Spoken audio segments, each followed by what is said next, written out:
Kisah Nabi Nuh alaihi salam, dan datangnya azab kepada kaumnya yang membangkang.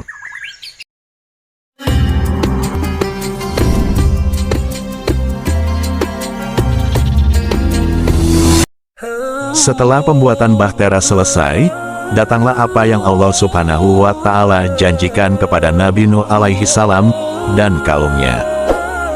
Tiba-tiba, Allah Subhanahu wa Ta'ala memerintahkan langit untuk mengguyur bumi dengan air yang deras, disusul bumi agar memancarkan air dari segala penjuru dengan cepat. Tungku-tungku tempat perapian pun berubah menjadi mata air yang tak henti-hentinya. Bertemulah sumber air yang melimpah, baik dari atas maupun dari bawah. Allah Subhanahu wa Ta'ala memerintahkan Nabi Nuh alaihi salam agar segera naik bahtera beserta orang-orang yang beriman dan keluarganya, dan tidak memberi masa tenggang waktu.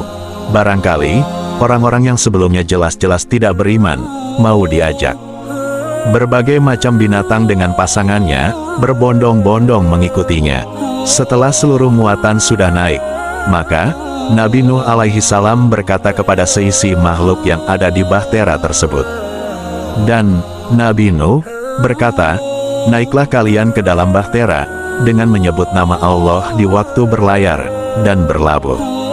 Sesungguhnya, Robku benar-benar Maha Pengampun, lagi Maha Penyayang." Quran Surat Hud ayat 41. Allah Subhanahu wa Ta'ala memerintahkan mereka berdoa, "Segala puji bagi Allah yang menyelamatkan kami dari kaum yang zalim." Dan katakanlah, "Wahai Robku, tempatkanlah kami pada tempat yang diberkati, dan Engkau adalah sebaik-baik yang memberi tempat." Quran Surat Al-Mu'minun ayat 28-29. Saat itu, seisi bumi dipenuhi dengan air, baik gunungnya, bukitnya, padang pasirnya, bagian datarnya dan jurangnya. Kebanyakan para ahli tafsir mengatakan bahwa ketinggian air kala itu di atas permukaan gunung yang paling tinggi, 15 ziro. Bumi saat itu betul-betul tidak bertepi. Semuanya dipenuhi dengan air. Bahtera itu melewati ombak yang tingginya bagaikan gunung-gunung. Semua kaum Nabi Nuh alaihi salam yang membangkang dibinasakan oleh Allah Subhanahu wa Ta'ala hingga tak tersisa seorang pun. Mereka tenggelam bersama kepongahan terhadap syariat Nabi mereka, dan mereka tenggelam bersama kesombongan kepada ajaran Nabi mereka. Itulah balasan bagi orang-orang yang menentang agama Allah Subhanahu wa Ta'ala, dan orang yang zalim akan mengalami hal yang semisalnya. Dan siksaan itu tiadalah jauh dari orang-orang yang zalim. Quran Surat Hud ayat 83. Ketika air bah tiba, kapal Nabi Nuh diisi dengan makhluk hidup dan mereka yang beriman. Semua pintu kapal ditutup, dan banjir besar pun datang. Air bah itu menghancurkan seluruh umat yang durhaka, dan menyelamatkan hanya Nabi Nuh, keluarganya, dan mereka yang berada di dalam kapal. Kaum Nabi Nuh yang kafir, saat melihat air membanjiri rumah mereka, dan mengalir dengan derasnya, maka mereka merasa akan binasa. Mereka pun segera mencari tempat-tempat tinggi untuk menyelamatkan diri. Tetapi sayang sekali, ternyata banjir itu telah mencapai puncak gunung. Allah Subhanahu wa Ta'ala membinasakan orang-orang kafir, dan menyelamatkan Nabi Nuh dan para pengikutnya. Nabi Nuh dan pengikutnya pun bersyukur kepada Allah atas keselamatan yang diberikannya.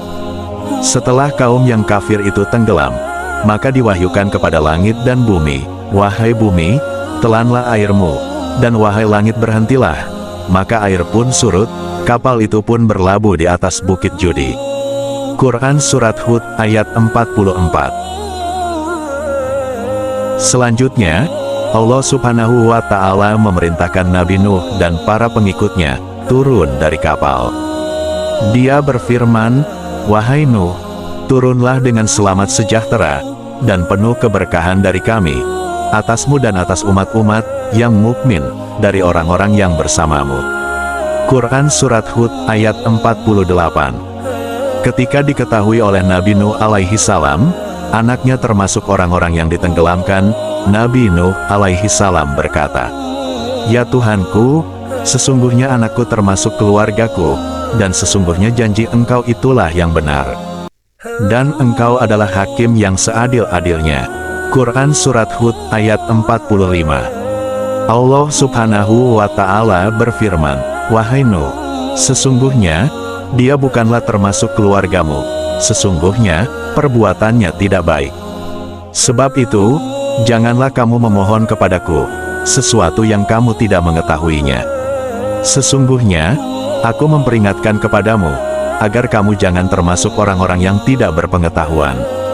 Quran Surat Hud ayat 46.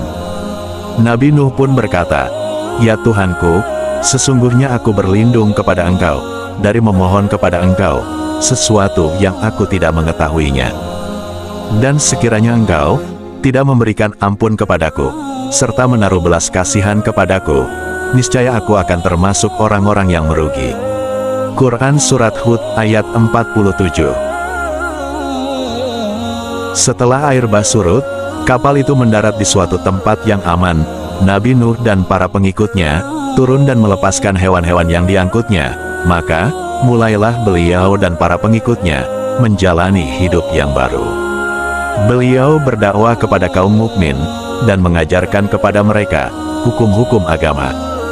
Beliau banyak melakukan zikrullah, sholat dan berpuasa, hingga beliau wafat dan menghadap Allah Azza wa Jalla.